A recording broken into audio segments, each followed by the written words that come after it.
What's up? Welcome to the burb. It's me and T-Roy in the back there, and today's March 1st 2021, and Oysters in Matlacha just opened up on the 23rd of February. So we're out here today to try our hand at it. This is our first time ever doing it, so we watched some videos on YouTube just like you guys are watching this, so we could learn what to do. So we'll try to do a little tutorial on what we're doing today. So maybe you guys can get out here and do it too. But here's what we got for tools.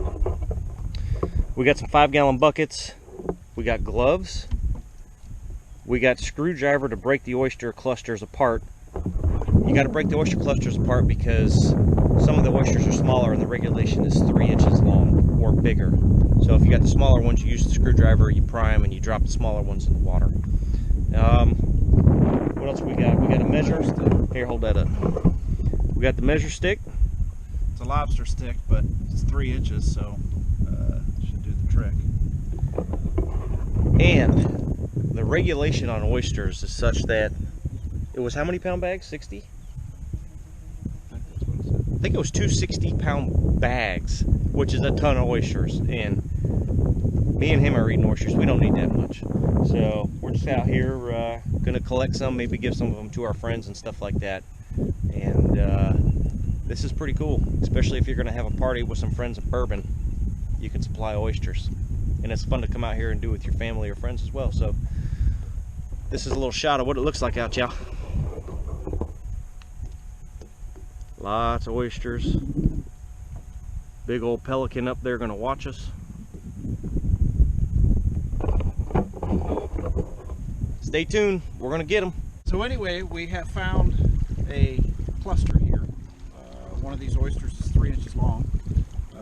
You can tell by, obviously, the gap in between here is 3 inches. You put it on here and it's wider than that.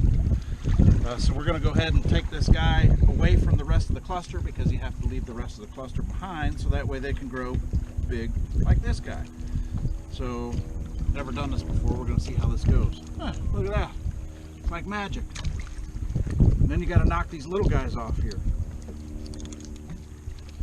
which is not so easy. Guess you can get that one. There you go. That one's empty. I think she's good to go. Yeah. Well, you got this other little baby one here, but they said if it, oh, it came off. Now, try to break that sucker open and eat it, huh? Let's see how this goes. This is survival, dude. We're living off the land. I'll rinse this dude off a little bit. I really don't want to eat any mud, if I can help it. Alright.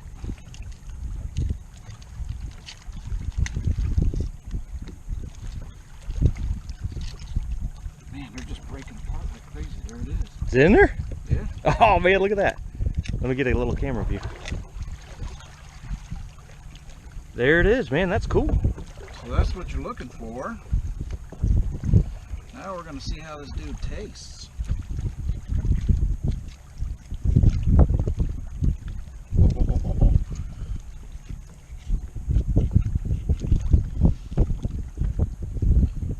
Here we go, guys. Bottoms up.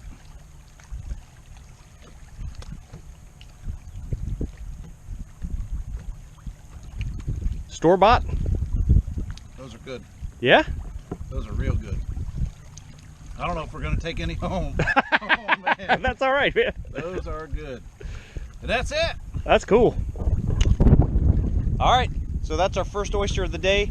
Pretty neat. Hey, anybody can do this. This is our very first time. Here comes the catch.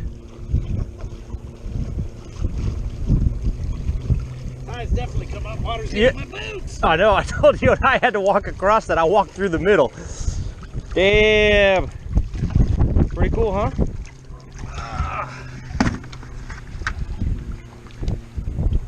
What do you think? A little bit of work. There's a lot of work. But a 5-gallon bucket's pretty good. There's a lot of dozens of oysters in there. Yeah. It's a lot of money right there at the store. And now you know why. Because it's a lot of work. Yeah.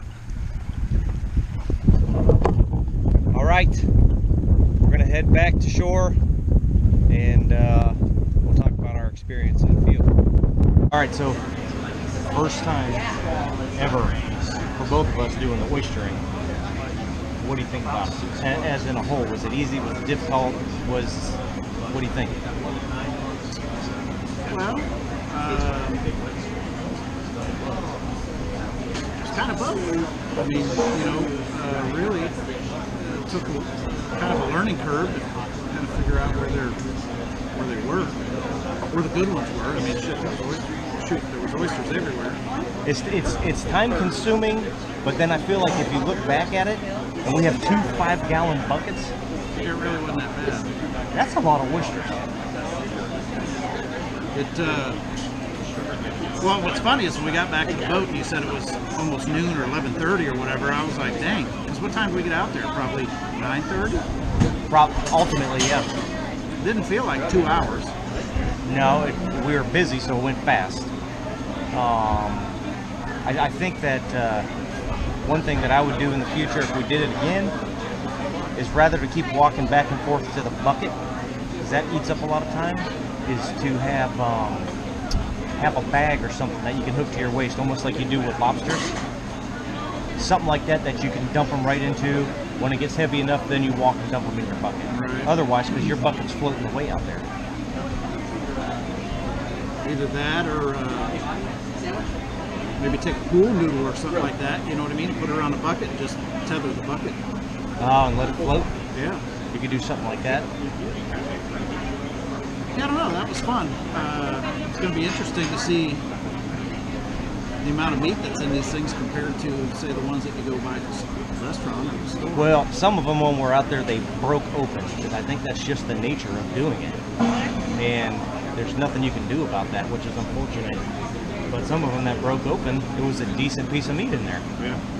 So, and they taste damn good. Yeah, they were good, that's for sure. Right here in our backyard. Which is kind of cool.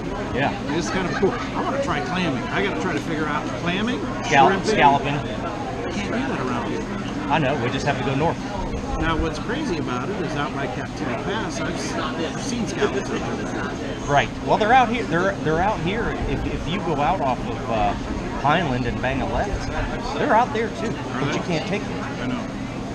Yeah, I was out there fishing one day. Of course, this was years ago. And all of a sudden, I'm seeing stuff in my peripheral vision. And then I'd look and I wouldn't see anything. And I'm like, all right, this is ridiculous. I mean, seriously. And so I'd look in the water, I was staring and nothing would happen, and all of a sudden I'd see something over here. I'm like, what the hell is that? Finally I saw one, and it's like they go, come up to the top and then just settle back down, and they blend right in, you don't even see them. Camouflage. So I was like, no shit, I didn't even know that they were around here. So Yeah. I thought that was pretty cool. I think they stopped it. I think a long time ago you could, but they stopped it to bring them back. Yep. Oh, which is okay.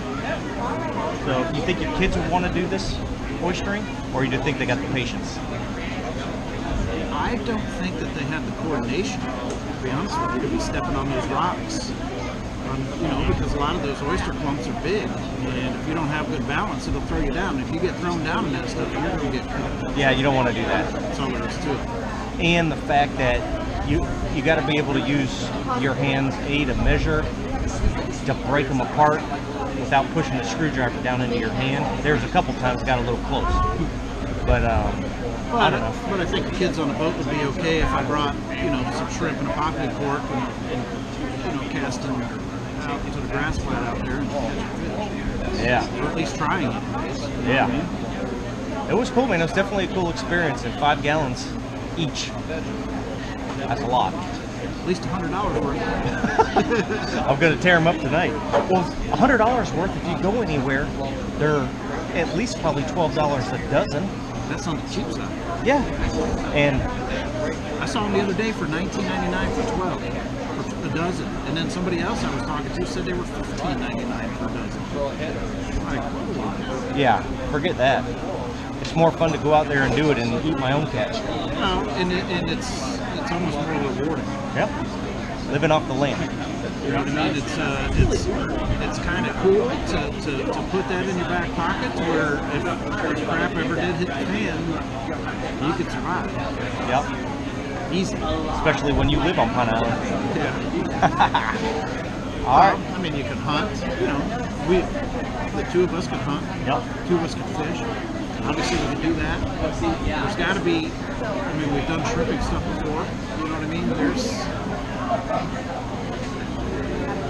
I don't know. It's just cool. It's pretty neat. That's for sure. It kind of brings you back to. Just like the roots. You know what I mean? Before real grocery stores and stuff like that, to where. You know, families didn't make a whole lot of money, so they had to garden for their vegetables and stuff, and they had to, you know, kill animals for their meat. And you know, if you wanted fish and stuff, you went raw. Yep.